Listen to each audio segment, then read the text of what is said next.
beaucoup de recul, recherche, analyse. Quand tu regardes pas Mhm, les nouvelles, ton énergie n'est pas déstabilisée. Quand tu regardes trop souvent les mhm, nouvelles, je trouve que tu mhm, perds une certaine cadence spirituelle. mhm, mhm, Donc, selon toi, c'est quoi la spiritualité?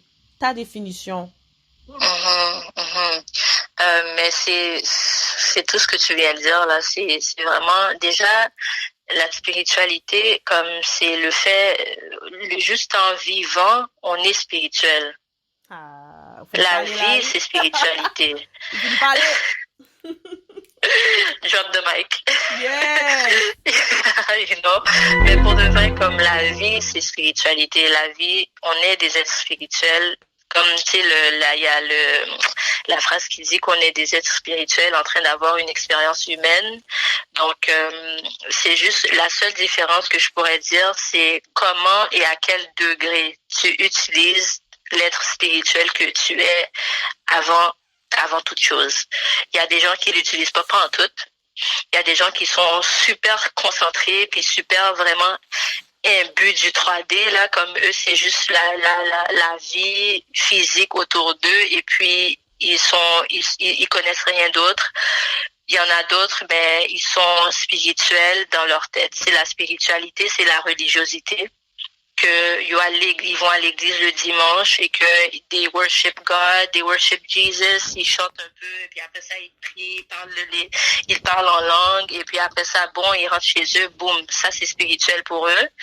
Et il y en a d'autres, il y a tellement de variantes, donc la spiritualité, ça se vit différemment d'une personne à l'autre, tu vois?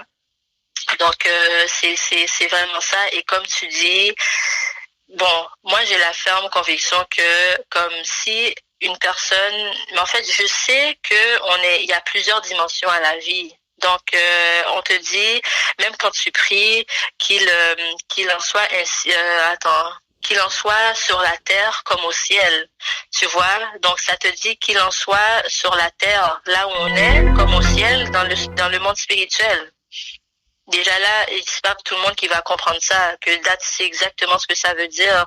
Donc si tu vis juste avec ce qui t'entoure là physiquement, tu vas rater un trois quarts de ta vie parce que il y a beaucoup, je sais pas que tu vas rater ta vie, il y a beaucoup de choses que tu ne pourras pas expliquer et que tu ne pourras pas comprendre et qui vont passer sous les yeux parce que tu sauras pas que ce n'est pas du physique mais c'est du domaine spirituel.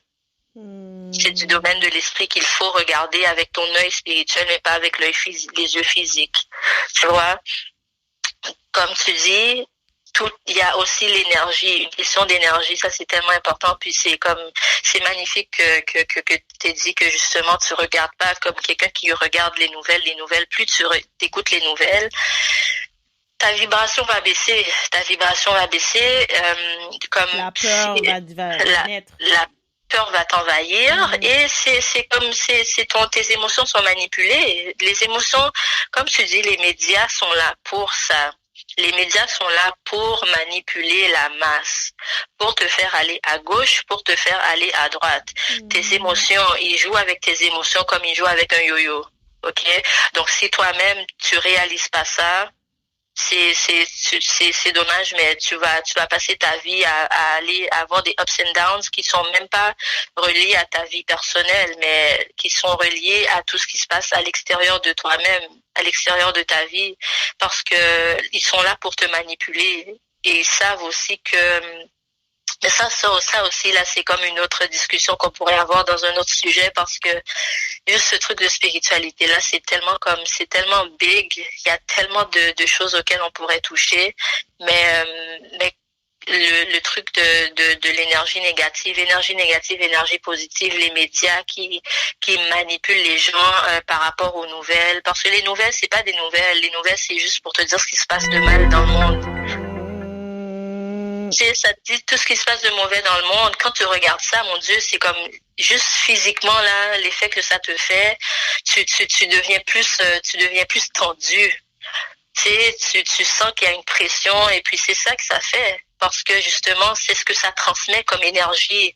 Comme oui, soyez inquiets, ayez peur, là, le monde va mal. Ça se peut que ça se peut que tel virus t'atteigne aujourd'hui. Ça se peut que telle maladie te frappe demain. Ça se peut que telle chose, etc. Ayez peur, méfiez-vous de telle personne, méfiez-vous de tel groupe de personnes. Ah oui, eux, c'est des terroristes, là, ils vont faire sauter. Ça se peut qu'il y ait un attentat ici aujourd'hui. Il y a eu tel attentat en Pakistan, blablabla. Il a fait sauter telle personne. Tu comprends, c'est tout, là. Comme on est en train de te formater encore une fois, de penser telle chose par rapport à tel groupe de personnes est comme ci, tel groupe de personnes est comme ça. Donc, il faut vraiment pouvoir comme faire la part des choses et puis faut en prendre et faut savoir en laisser aussi. Faut pas tout gober, tu vois. Faut vraiment beaucoup protéger son énergie, protéger les choses qu'on regarde à travers l'information qu'on absorbe, à travers la télévision, même à travers la radio. Tout ça, c'est des moyens de transmission d'informations qui peuvent ou non t'aider à créer quelque chose de bien dans ta vie ou pas. Donc, faut faire attention. Faut vraiment faire attention. Et c'est la même chose qui revient. Ils utilisent ces mêmes méthodes-là pour justement, encore une fois, gruger ton estime de toi-même. Parce que dans les médias, ben, tout ce que tu vois, c'est quoi, la plupart des films, surtout, bon, nous, on est en Amérique du Nord. Ben, si tu vois, bon, Amérique du Nord, Québec plus précisément, Montréal, si tu regardes TVA, moi, ça fait longtemps que j'ai pas regardé la télévision. Écoute, moi, j'ai juste Netflix à la télévision, et c'est tout. Comme j'ai pas le câble, j'ai rien, parce que la télévision québécoise, mais je trouve que ça ne me représente pas. Et pas pour dire que le contenu est mauvais. Il y a certains films qui jouent, c'est des films étrangers, etc. Mais le contenu de la télévision ici au Québec, ça ne me représente pas, ça ne m'interpelle pas. Donc j'éprouve pas le besoin, la nécessité d'avoir de m'abonner à une chaîne quelconque pour avoir ces informations-là et les nouvelles. On peut avoir ça par internet, par ordinateur, tu vois. Donc parce que ça ne me refait ça c'est pas représentatif de qui je suis, de ma vie, de ma réalité, et ça ne tente pas non plus d'avoir comme des femmes qui sont selon le modèle de ce ils pensent être une femme noire, et juste les histoires dans lesquelles les rôles que ces femmes-là jouent, tu sais, c'est pas vraiment des rôles qui mettent en valeur notre histoire à nous, qui on est. Donc tout le temps les cheveux gaillés, jamais les cheveux bien coiffés. Tout le temps, non, c'est vrai. Je t'appuie parce que je regarde vraiment pas rien que québécois. Ok, peut-être des petits bails gothiques comme Occupation Double, ça fait de même. Oui. Mais vraiment, tu vas pas me voir, moi, regarder des contenus, des séries, des choses comme ça. Quand je vois comment les femmes noires ont l'air comme vraiment pas, tes cheveux pas lissés ou les cheveux coiffés, comme si la femme noire, c'est ça, genre. Puis moi, je refuse d'accepter ça. Donc, le fait de le regarder, ben, je contribue à la médiocrité. C'est ça. C'est de l'information qu'à un moment donné, tu vas devoir l'accepter. Parce que c'est ça, le but de qu'est-ce que tu observes a un impact dans ton mental. Et l'impact de ton mental génère une énergie. Puis ça devient un comportement que tu vas adapter dans le long terme. Donc, c'est tout un échange de transfert d'énergie qui se fait. Donc, c'est pour ça que moi, malgré que les gens disent les émissions de télé-réalité black, c'est pas bon, je préfère regarder des noirs parler, les regarder comme coiffés, puis regarder leur style. Puis oui, c'est vrai, il y a souvent de la bagarre, ok, il y a du drama, mais à la longue, je préfère regarder des noirs, malgré que c'est pas bon, ok, je comprends l'aspect qu'on dit que c'est néfaste, mais je préfère contribuer à du contenu de black de différentes plateformes, que ça soit Iyanla Fix My Life, d'aller à Marriage Bootcamp. À la longue, moi, j'admire le contenu qu'on peut commencer à avoir un peu plus de noirs dans la télévision. Oui, Tyler Perry a fait un effort. Oui, il y a des contenus. Bon, il y a des choses que... Dernièrement, j'ai vu une affaire, j'étais saisie. J'ai dit, oh, qui bagaille ça? Quand la fille est avec un gars, elle vient de le connaître, whatever, puis il commence à devenir intime. Puis là, il a vu que la fille avait un... En tout cas, je vais pas dire, là, un toy, un jeu. Puis lui, il voulait absolument que elle le joue avec, tu sais, sur lui. Puis là, j'ai dit, mais oh, ça qu'est la couillon là? Son émission black, et puis, bon, bah, écho ça. Puis là, il y a Et quelqu'un qui a posé une question comme, do you think that man is gay? Or is hiding that he's gay? Or is oh, ok, bisexual? Or jouer comme ça, je comprends. Or openly sexual, like he's open with his sexuality. Ok.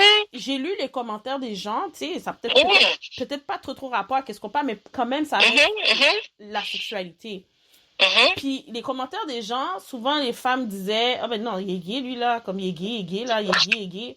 Puis il y a Ouais. quelqu'un qui dit, ben non, c'est peut-être un gars qui est ouvert sexuellement. Sur le partage d'opinion que je lisais comme commentaire, Ouais. c'était vraiment, wow. Wow. Je dis, on est rendu là. Mais c'est pas une question qu'on est rendu là. C'est une question que, qu'est-ce que le blanc fait, le noir le fait aussi. Donc, c'est plus une question de race, c'est une question de comportement, de réalité, malheureusement. Donc, c'est là que je voulais amener ma prochaine question. Selon toi, le pouvoir de la femme dans la vie d'un homme, c'est quoi? Ah, mon Dieu. Le pouvoir de la femme. En fait, la femme peut construire ou détruire un homme, point. Oh. Ah oui, aussi simple que ça. Hein? Il y a des gars qui pas premier ça, non? Il y a des gens qui vont dire, eh ben, come fight me me. détruire, moi. Ouais, j'ai pas de problème. Moi, oui. J'ai pas de problème. Venez, je suis là, on va en débattre, mais vraiment parce que de un, qui te donne naissance, c'est une femme. Qui te nourrit, qui te garde en vie les premiers mois, les premières années de ta vie, c'est une femme. Thank you. Donc oui, la femme, elle a la capacité de te détruire ou de te construire. Parce que c'est elle qui te garde en vie. Si ta mère t'a pas nourri au sein, si ta mère t'a pas donné le Similac là, où t'as tout nourri, comme c'est déjà là, c'est concret là. Tu comprends? Donc oui, elle te garde en vie. Mais plus loin que ça, c'est comme qui te donne tes valeurs. Comme la manière dont une maman élève son fils, elle le prépare pour en fait la manière dont la mère élève son fils et la manière dont les sœurs sont avec leurs frères.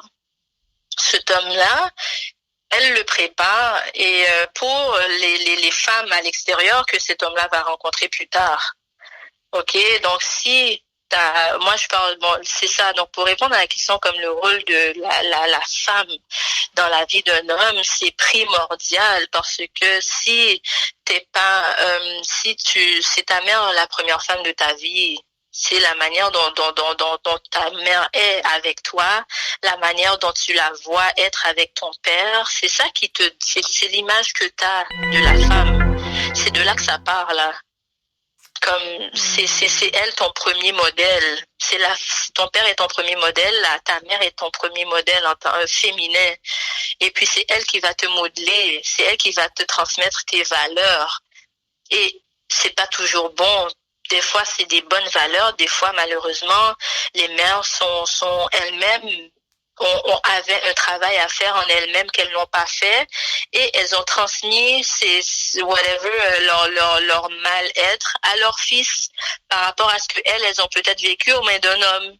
Donc, elles vont déverser ça sur leur fils. Et déjà là, ça fait que bon, ce garçon-là, il va peut-être avoir un certain comportement où il va grandir avec une certaine manière de penser qui va pas être dans l'avantage de la gente féminine plus tard.